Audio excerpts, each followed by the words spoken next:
अस्सलाम वालेकुम नाजरीन, मेरे बहुत से बहन भाइयों ने पूछा था कि शुगर का कोई जामिया और ठोस इलाज बताएं। तो आज की वीडियो में शुगर के मरीजों के लिए जो इलाज मैं शेयर करूंगा वो 100% आजमूदा, कारआमद और सस्ता तरीन इलाज है। अगर आप शुगर के मरीज हैं और बदपरहेजी के बाद शुगर मजीद बढ़ गई है तो फौरन ये इलाज इस्तेमाल करें। पूरी हयाती शुगर आपके करीब तक नहीं आएगी और ना ही इंसुलिन लगवाने की जरूरत पड़ेगी। लेकिन इलाज से पहले जान लेते हैं कि शुगर आखिर होती क्या है और ये क्यों होती है। नाजरीन, खाए की खुराक से हासिल होने वाली एनर्जी शुगर की सूरत में हमारे जिस्म के तमाम मसल्स और ऑर्गन तक पहुंचती है। इस एनर्जी को हमारी बॉडी उस वक्त तक जज़ब करती है जब तक इस एनर्जी में इंसुलिन की मुनासिब मिकदार शामिल होती रहे। लेकिन हमारे लबलबा से इंसुलिन की पैदावार कम होने की वजह से शुगर यानी एनर्जी बजाय जिस्म में जज़ब होने के खून में शामिल हो जाती है, जिसकी वजह से खून में शुगर की मिकदार बढ़ जाती है और इसी को ब्लड शुगर कहते हैं।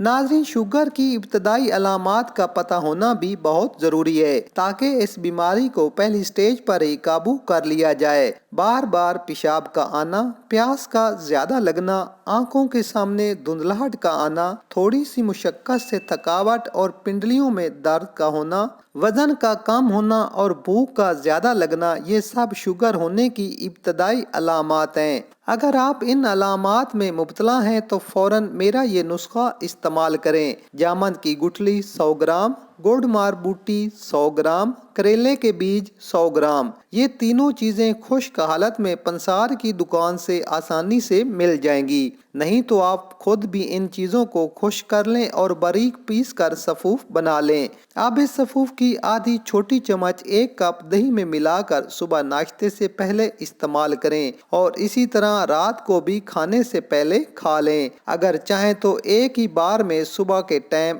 1 टीस्पून दही के साथ इस्तेमाल कर लें।